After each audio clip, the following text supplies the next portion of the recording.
നമുക്ക് ഇനി NDA ക്യാമ്പിലേക്ക് കൂടി പോകാം. BS Ranjith, good evening. NDA camp എന്ന് ഇക്കുറി പറയാൻ കഴിയുമോ? കാരണം തിരുവനന്തപുരം കോർപ്പറേഷനിൽ BDJS ഒറ്റയ്ക്ക് അവരുടെ സ്ഥാനാർത്ഥികളെ ഇറക്കുന്നതാണ് നമ്മൾ കണ്ടത്.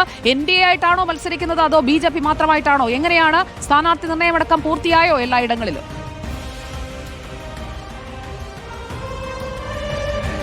പുതിയ NDA സംബന്ധിച്ച് വലിയ പ്രതീക്ഷയോടുകൂടിയാണ് ഈ തെരഞ്ഞെടുപ്പിനെ അവർ നോക്കിക്കാണുന്നത്. പ്രത്യേകിച്ച് തിരുവനന്തപുരം, തൃശൂർ തുടങ്ങിയ കോർപ്പറേഷനുകളിൽ വലിയ മുന്നേറ്റമുണ്ടാക്കാൻ അവർ ആഗ്രഹിക്കുന്നുണ്ട്.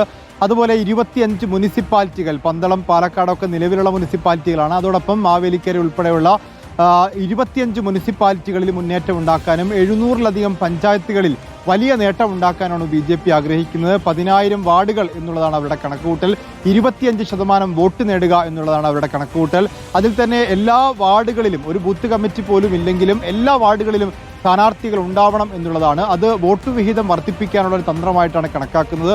ഈ വോട്ടർ പട്ടികയിൽ പേര് ചേർക്കുന്നത് മുതൽ വളരെ ആസൂത്രിതമായ പ്രവർത്തനമാണ് BJPയുടെ ഭാഗത്തുണ്ടായിട്ടുള്ളത്. മാത്രമല്ല ഓരോ വാർഡിലും 5 അംഗ സമിതിയെ നിയോഗിച്ച് സ്ഥാനാർത്ഥി സാധ്യതാ പട്ടിക നേരത്തെ തയ്യാറാക്കിയിരുന്നു. അതിലൊരാൾ സ്ഥാനാർത്ഥിയാകുമെന്നുള്ള സൂചനയും കൊടുത്തിരുന്നു. അങ്ങനെ വളരെ ആസൂത്രിതമായ പ്രവർത്തനത്തിലൂടെ തദ്ദേശ തെരഞ്ഞെടുപ്പിൽ വലിയ മുന്നേറ്റമുണ്ടാക്കാൻ BJP ആഗ്രഹിക്കുന്നു. ആ ഘട്ടത്തിൽ തന്നെയാണ് നേരത്തെ സുജയ സൂചിപ്പിച്ച പോലെ തിരുവനന്തപുരം പോലെ BJP പ്രതീക്ഷിക്കുന്ന ഒരു കോർപ്പറേഷനിൽ BDJS പോലെ വളരെ ശക്തരായിട്ടുള്ള ഒരു ഘടകകക്ഷിയോട്, BJPക്ക് NDAയിൽ വളരെ ശക്തരായിട്ടുള്ള ഒരേ ഒരു ഘടകകക്ഷി BDJS ആണ്. ആ BDJSനോട് സീറ്റ് ധാരണ എത്തുന്നതിൽ പരാജയപ്പെട്ടു എന്നുള്ളത് വലിയ തിരിച്ചടിയാണ്. പ്രത്യേകിച്ച് തെക്കൻ ജില്ലകളിൽ, അത് കൊല്ലത്താണെങ്കിലും ആലപ്പുഴയിലാണെങ്കിലും മാവേലിക്കരയിലാണെങ്കിലും അങ്ങനെയുള്ള പ്രധാനപ്പെട്ട മേഖലകളിലൊക്കെ തന്നെ തെക്കൻ ജില്ലകളിൽ BDJS നിർണായക ശക്തിയാണ്.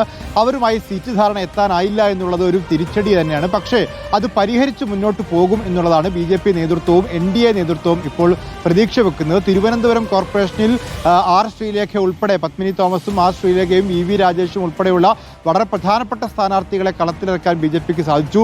കോഴിക്കോട് കോർപ്പറേഷനിൽ അവർ വലിയ മുന്നേറ്റമുണ്ടാക്കാൻ ആഗ്രഹിക്കുന്നുണ്ട്. ഇവിടെ ജില്ലാ പ്രസിഡന്റ് തന്നെ നേരിട്ട് കളത്തിലിറങ്ങും എന്നാണ് മനസ്സിലാക്കാൻ സാധിക്കുന്നത്. പാലക്കാട് നഗരസഭ നിലനിർത്താൻ അങ്ങേയറ്റം പോരാട്ടം BJP നടത്തുന്നുണ്ട്. കാരണം ആ നഗരസഭ തിരിച്ചുപിടിക്കാനുള്ള ശ്രമങ്ങൾ CPMന്റെ ഭാഗത്തുനിന്നും കോൺഗ്രസിന്റെ ഭാഗത്തുനിന്നുമുണ്ട്.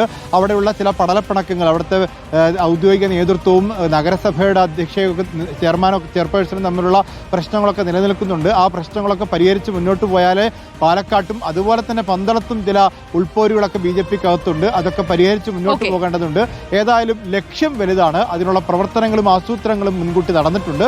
പക്ഷേ സ്വാഭാവികമായിട്ടും കേരളത്തിന്റെ മുന്നണി രാഷ്ട്രീയത്തിൽ BJPക്ക് സംഭവിക്കാൻ ഇടയുള്ള തിരിച്ചടികളൊക്കെ അവർ മുൻകൂട്ടി കാണുകയും ചെയ്യുന്നുണ്ട്. Okay, thank you VS Ranjith. നമ്മൾ